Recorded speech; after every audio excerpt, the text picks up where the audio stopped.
The Maternal Thread by C.J. Van Pletsen.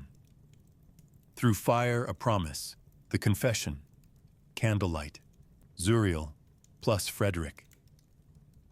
The ruin breathed with the slow lungs of stone. Wind threaded through the broken ribs of the chapel's vault, and brought with it the salt of far-off sea, the char of old fires that no one living could name, the thin wax sour of a single candle guttering on a field altar dragged in from some forgotten sacristy. Walls that had once held prayers now held shadows. In those shadows, two men stood like witnesses called at last to speak. Frederick rested a hand on the altar's edge, knuckles white. His face was a study in restraint, jaw tight, eyes steady, a soldier's discipline laid over a son's unease. He had chased truths across continents and tombs. Still, this one had to be received in a room where light could not quite make up its mind to stay. "Tell me," he said, "from the beginning, and not as a commander, as a man." Zuriel did not answer immediately. He was bareheaded, hair gone to winter steel, coat open to the ribs as if he had forgotten to arm himself against the cold. On the stone beside the candle sat the things he had carried in, and set down between them as if they were legal exhibits at judgment. A legion insignia rubbed nearly smooth, a short strip of cloth soaked long ago in blood, and hard as bark, a bone button carved with a vine and crown.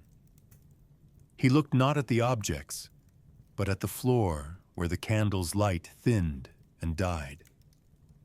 When he spoke, the voice was not the voice that men had followed into siege lines. It was the voice of someone who had finally climbed down off the wall he had guard kept for half a lifetime. "It was supposed to be clean," he said. 3 men, 1 night, 2 stallions. That was the order. Theft with a doctrine of mercy. In and out. His eyes lifted, and the light found the blunt planes of his face. But it was staged, too quiet, a new man eager to prove himself. And then he let the rest arrive without embroidery. The shot, the horses screaming, the heat that takes the air out of your throat, the dust moving like a living thing when the first roof fell, the mother's voice, a child on the ground. Frederick did not move. At the word child, his hand on the altar tightened. "You've told me the broad shape," he said, "not what broke you." Zuriel's mouth twitched. It was not a smile. What broke me wasn't the shot, nor the order. It wasn't even the moment I understood that the theft had never been theft. It was the way the girl's hand found mine. He lifted his own right hand, palm open, like a man showing he carried no blade. Scars ran pale across the tendons, nails clubbed slightly from cold and hunger born in younger years. Her fingers were small. She reached because children do. They reach for what is near. "You lifted her," Frederick said. Not a question. "I did." The words were dry as hemlock. She was warm, and then she was not. The wound was in the center of her tunic, a coin-sized flower of red. There was a tremor in her lips, like the last vibration in a string you've stopped with your palm. I placed her in her mother's arms, and the mother gave me what any mother gives the man she thinks has taken the last breath from her child's chest. He touched his cheek. Memory moved under the skin like heat lightning. Spittle, a word that meant boy of nothing.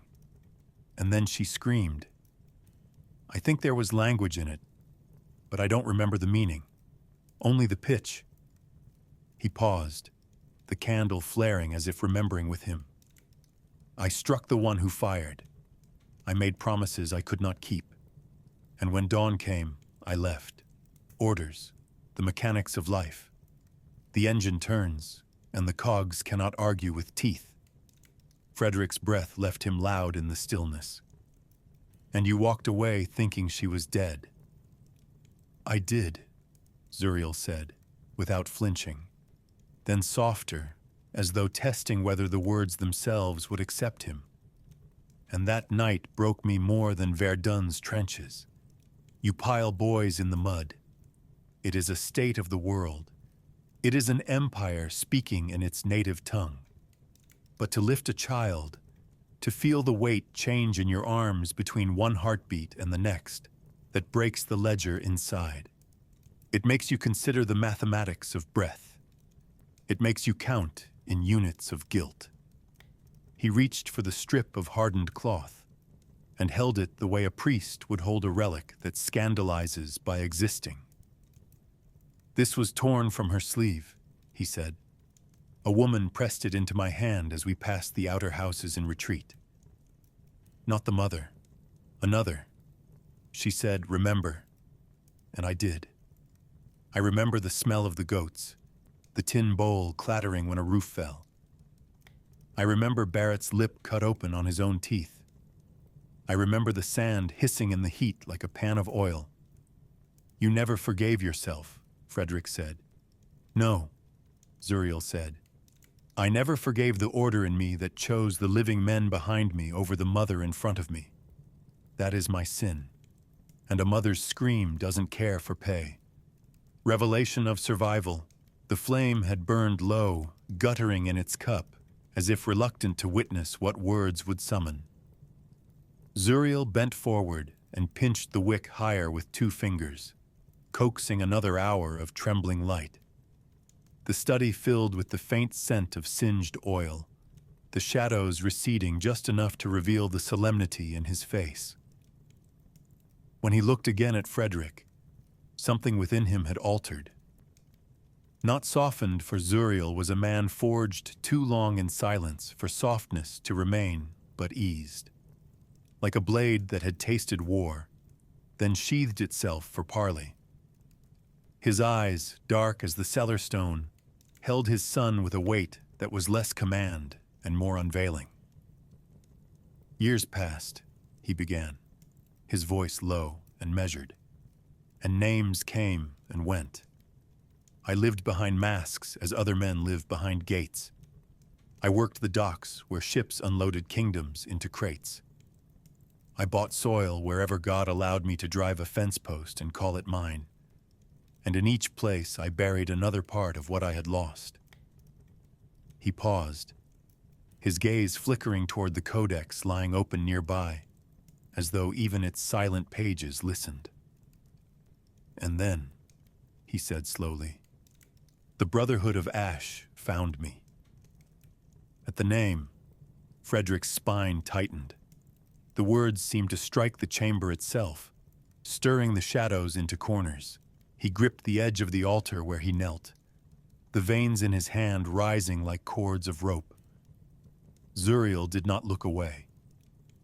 "They told me the grave I left behind was not a grave, that when the fire had died, when ash had smothered all that was meant to live, a woman knelt and found a pulse, faint as a moth's wing, yet there.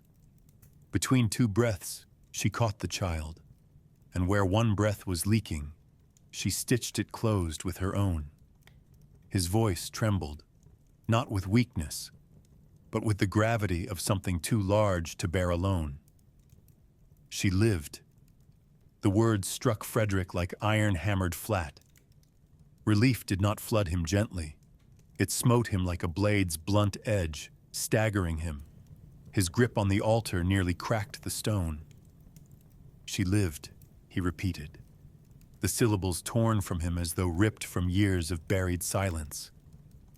Zuriel nodded, eyes shadowed yet burning. "She lived." The ash named her the Promise. Not because she survived, for many survived by chance, by accident of wind or stone, but because in her survival was covenant. They saw it as fire hidden in ash, a thread uncut when all others were severed. His voice softened, not in tone, but in depth, as though drawing closer to mystery. "I saw her once, only once, through a threshold I was forbidden to cross. She was small still, yet carried in her hands a lion of wood. Its face was smooth, carved but left without eyes. Perhaps it was meant to teach that the lion does not see by sight alone, that covenant itself is a vision greater than eyes.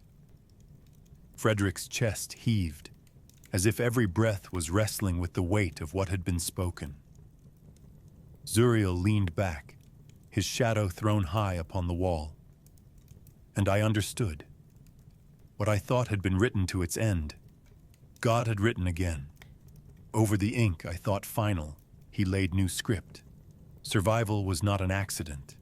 It was declaration, a covenant hidden beneath ruin, waiting for the hour to rise. The lantern flame flared once, as if in agreement, then bowed low again, spent but unextinguished, the maternal thread. Zuriel spread a vellum sheet upon the altar. The edges yellowed with lamp smoke and the faint scent of oil. Upon it were written 4 names, each a stone set in the long foundation of covenant. Sarah, Rebecca, Rachel, Leah.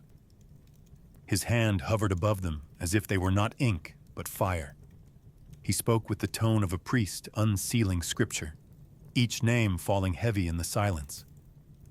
"These 4 are not portraits," he said to Frederick, voice low, steady. "They are pillars. Without them, the house of covenant collapses." He touched the first name, and the flame caught in his eye. Sarah. She is impossible beginnings. She laughed when God spoke promise into barrenness. And yet through her the seed took root. She is laughter made flesh, impossibility turned cradle. Never forget, Frederick. Beginnings are not chosen by men, but by the one who makes womb and wilderness alike to yield. His finger moved to the next. Rebecca. She is choosing the hinge. Between 2 sons, between 2 nations, she discerned where covenant must bend and where it must be preserved. She carried cunning, not for deception's sake, but for survival's sake. She knew the promise would not pass by strength of fist, but by wisdom of sight. Remember, when the moment comes, covenant turns not on power, but on choice. Then the third, Rachel. She is sorrow and beauty joined. Loved, yet her love came braided with tears. She bore children in pain, and her death became part of Israel's song. She is beauty that bleeds, sorrow that refuses silence. In her is the truth that covenant is not painless. It is birthed through travail. Finally, Zuriel's hand lingered over the last. Leah. She is the anchor, unloved yet unbroken, overlooked yet fruitful. Her womb became the soil from which kings grew, the quiet strength that history despised but heaven crowned. She does not dazzle, she endures. And endurance, Frederick, is the marrow of covenant. His voice dropped deeper still, weighted as stone pressed upon stone. The promise, the child they told me had died, yet lived. She carried Leah's strength, not spectacle, not the shining of Rachel, nor the cunning of Rebecca, nor even Sarah's laughter of beginnings. She bore the quiet power of endurance, the strength to live when death had already written its claim, the patience to be unseen yet unbroken. Without her, the thread would have cut. Without her, covenant would have snapped when fire, and empire demanded it. He laid his palm flat upon the names, as though to seal them into flesh and blood. "This is the maternal thread," Zuriel whispered. "Not a rope of glory, but of scars. Not brilliance, but tenacity. Through these mothers, covenant has always endured.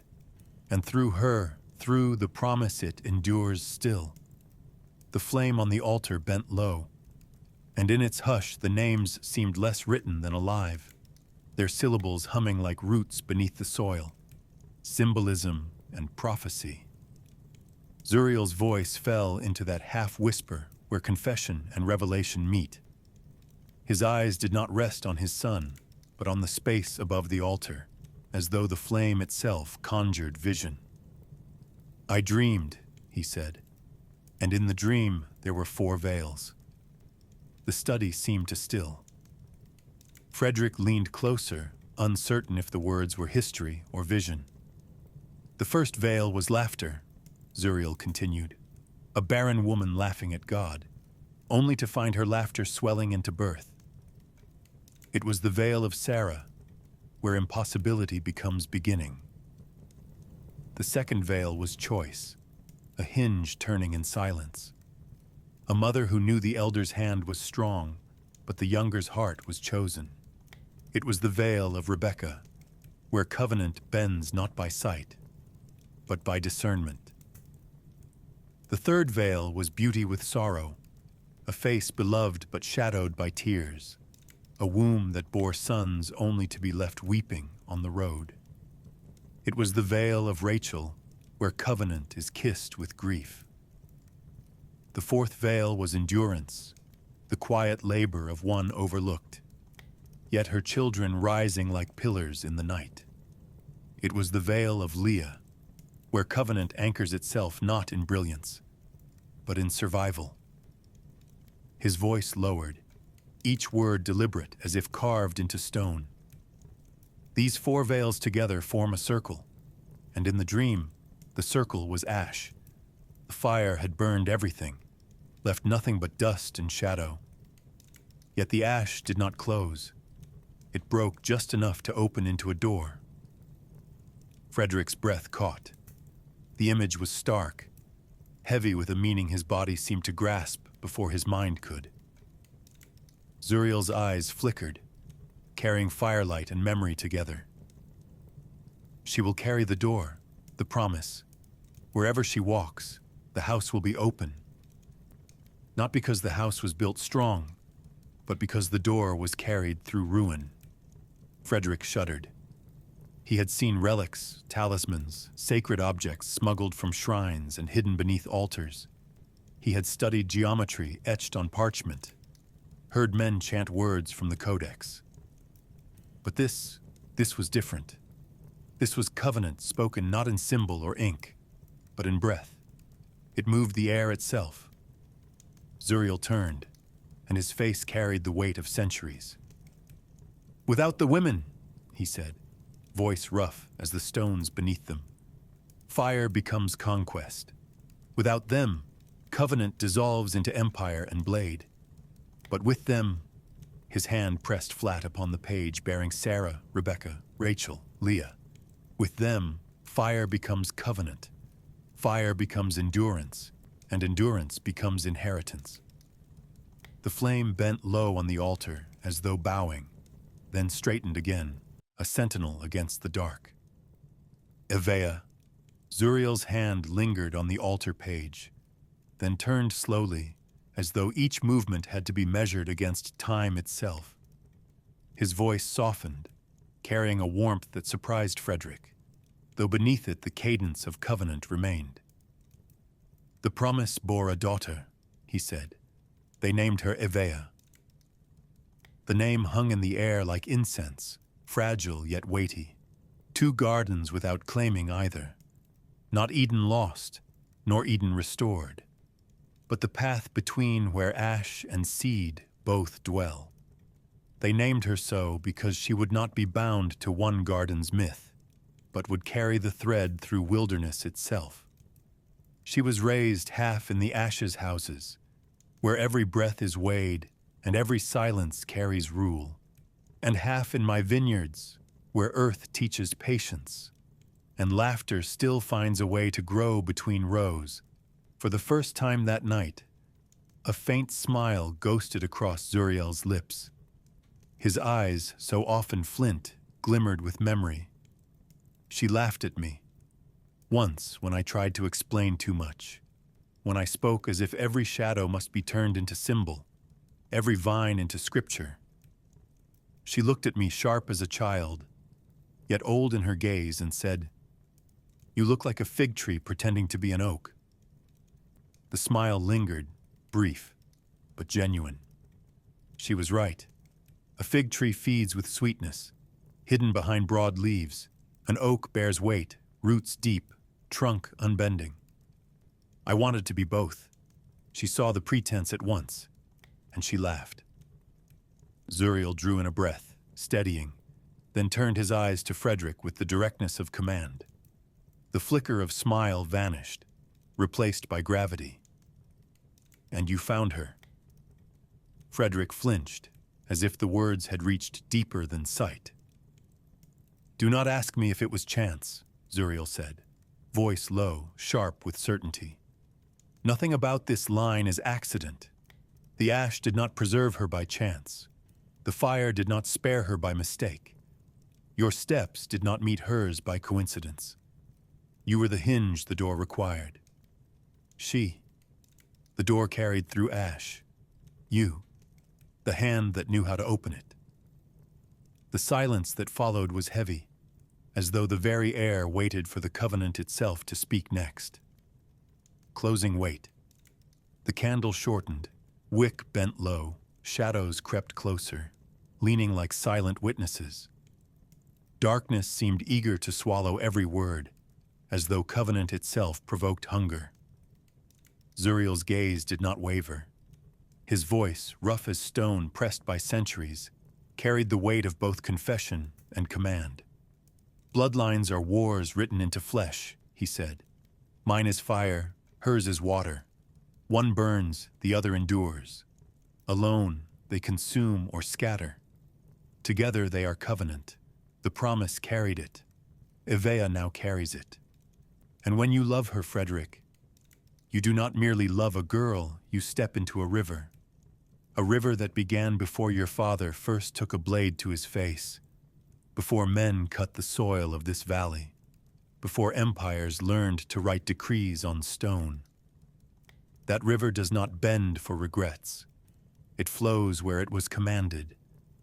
And once your feet are in it, there is no leaving its course." He stepped back from the altar, shoulders straightened, the flame burning in the hollow of his eyes. "You asked me for confession. I gave you more than sin. I gave you covenant. A girl I thought dead lived.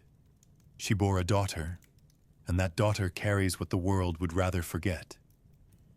If you were priest, I would kneel, but you are not. You are the man at the hinge. So I tell you the weight before you lift. And lift you must." Frederick's hands tightened upon the stone. His head bowed at last. There was no protest on his lips, no plea for escape, only the silence of acceptance. Zuriel's voice dropped to its final syllable, sharp as a seal pressed into wax. "We keep the door, together." And the ruin, whose stones had outlasted empires and seen dust reclaim crowns, shuddered beneath the vow, as if the earth itself had agreed to remember. Vineyard postscript. Later, outside in the cool breath of night, Zuriel walked slowly along the low wall of the vineyard. The moon cast silver on the rows, and the vines whispered as the wind turned them like pages. He stopped before a stone split by green life. A single vine had thrust itself through mortar, tendrils stubborn, roots buried deep where no hand had planted them. Zuriel touched it, his fingers reverent. "See this?" he said. "A vine grows where it should not, yet it holds. That was the girl. That is Evea. One day from such vines wine will be poured, perhaps not by us, perhaps at a table we will never see. But when that cup is lifted, it will not be mere drink. It will be covenant in a chalice." Frederick crouched, his hand brushing the roots, forcing their way through stone. He felt the pulse of life where there should have been only ruin. In that moment he understood. His father had not planted vineyards for profit, nor only for survival. He had planted scripture. Each vine was a verse, each row a psalm, each harvest a covenant poured into flesh and earth. Frederick rose, eyes wet but burning, and knew at last, the vineyard itself was the Codex written in green.